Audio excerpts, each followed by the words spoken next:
अगले श्लोक का सार है, सांसारिक कर्म में तनिक भी सुख नहीं है। विचार करने पर पवित्र कर्म भी भय ही उत्पन्न करते हैं। इसके अतिरिक्त अच्छे और पुण्य कर्म करने से जो विषय सुख या सामान्य समय में भोगे हुए सुख भी अंत समय में दुख का ही कारण बनते हैं। मुझे कोई कल्याण दिखाई नहीं देता। विचार करने पर पवित्र कर्मों का फल भी भय ही उत्पन्न करता है। इस संचित पुण्य समूह द्वारा प्राप्त विषय भी विषयी पुरुषों के लिए दुखदायी होते हैं। जो संसार से उत्पन्न है, जो सांसारिक भावापन है, जो दिखाई देता है, जो मैं देख रहा हूँ, जो संसार में लोग हैं, उनके चरित्र को देखता हूँ, उनके जीवन को देखता हूँ, तो मैं कहता हूँ यह ठीक नहीं है।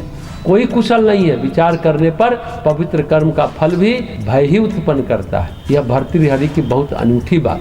विपाका पुण्य नाम विपाक, विपाक का पुण्य नाम, विपाक मतलब प्रारब्ध, पका हुआ कर्म। इसको हम इस तरह से कहेंगे, पुण्य नाम विपाका जन्यति भयम में विमर्शिता, मतलब जो पुण्य का भी फल है इस पर विचार करें तो वह भी भय पैदा करता है।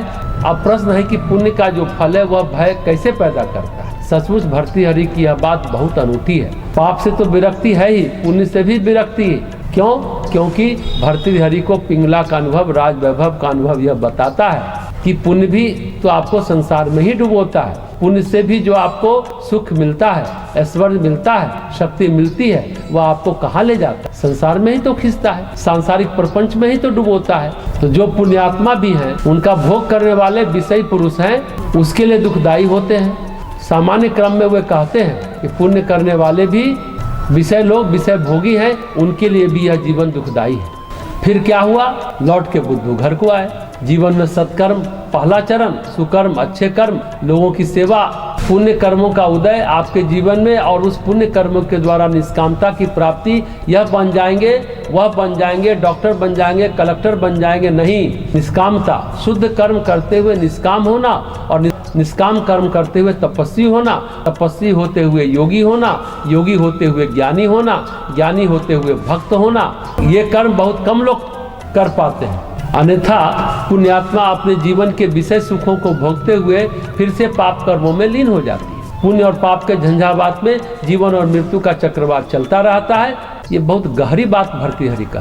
पुण्य से जो मिलता है लगता है फिर मिल जाए, फिर मिल जाए, और भर्तृहरि अपना अनुभव बता रहे हैं। इस संसार में कहीं सुख नहीं है। प्रत्येक व्यक्ति, चाहे वह राजा हो या रंक, भीतर से दुखी है। पुण्य कर्म से प्राप्त सुख भी अंत में दुखदायी ही सिद्ध होता है। अतः व्यक्ति को चाहिए कि वैरागी होकर उस अक्षय सुख की प्राप्ति करे जो नष्ट नहीं होता, अर्थात ईश्वर की प्राप्ति करे, पर ब्रह्म की प्राप्ति करे।